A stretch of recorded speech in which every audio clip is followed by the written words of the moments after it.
Alright boys, welcome to the floor again. I'm going to do a quick video on how to do the Meopta Zero Stop. The instruction manual is not very helpful at all. However, I have figured it out, I believe. So, you got your new Optika6 rifle scope. So, you want a zero. You take it to the range, you say, you dial it up 4 milliradians. And that's where your zero is. So, you want to make it so that this, instead of it saying 4, you want it to say 0, and you don't want to be able to dial backwards past that to like that 3.4 that's on there. So, with your 4 milliradians dialed, or your 0 set essentially, what you want to do is you want to push down on the turret. And then you want to take the very top. It's this this top ring here. Sorry about my hands dirty. I just got done working on my vehicle. You want to loosen that. Actually, you want it a couple threads in. You want to pull up on it. Pull up on it and then take the cap off the rest of the way. So, if you want to zero it, just to zero it, that you can move it backwards or forwards. I prefer to leave it like that, or you can basically take the cap, put it on there, tighten the top cap back on, and then you'll have a zero, the zero on the dial. Now, if you want to set the zero set, that's this little doohickey right here. It looks daunting, it looks confusing, but I assure you it's pretty easy.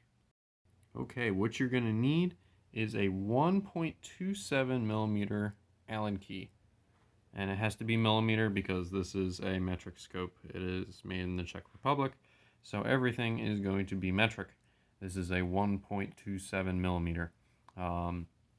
Okay, so with that dial pulled up, let's see if we can get this to focus here. Can we focus, please?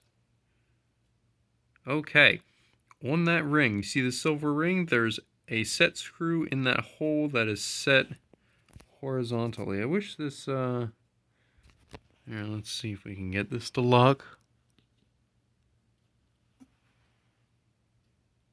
There we go. Okay. So, in this hole right here, there's one set screw, and there are 3 of them around this little silver ring here. So what you want to do is you just want to loosen them about a quarter turn, so that they're still loose, but they're below flush from this metal ring here.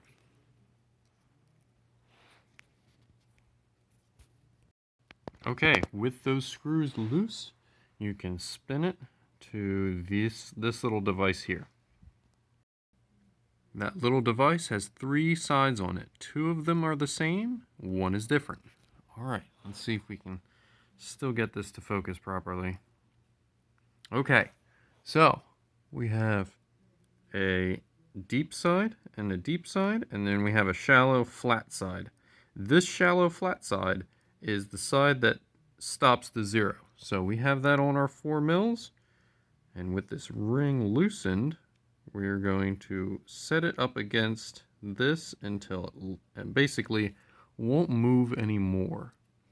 However, I'm going to make this like I make my loopholed Mark V HD, is when you take the zero stop off, I'm going to leave a little bit of space, usually to that notch, so that this notch makes a little pocket in here.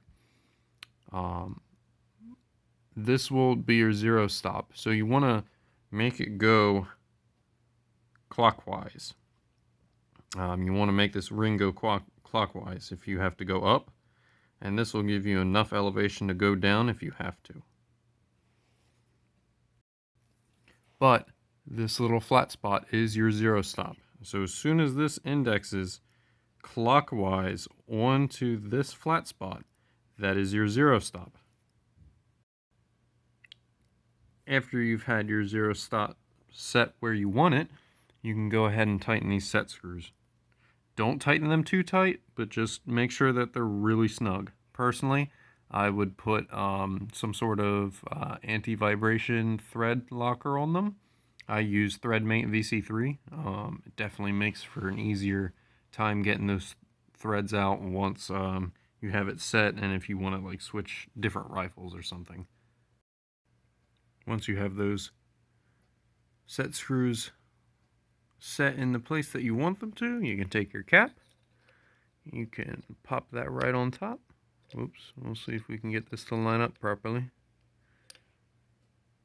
There we go. Once it's lined up to where your zero is, you can go ahead and put that cap all the way on. And I have this set so it will allow me to back this off just a little bit if I have to. I'm going to push down on it. And we're going to snug that up the best that we can. And then we're going to test it. So we can go up. We can go up. We went up 4 minutes of milliradians. We go back to our zero. And it allows us to go down. I might need to adjust that a little bit so that I can get a half a milliradian down, but you get the idea. There you go. And that's how you set the zero stop on a Meopta Optika6. If you like this video, feel free to subscribe and leave a comment. I always like the comments. Share this with your friends if they have an Optika6 and they don't know how to use the zero stop, because it took me about 2 hours to figure out how to work this thing. Well, thanks for watching. Have a good night.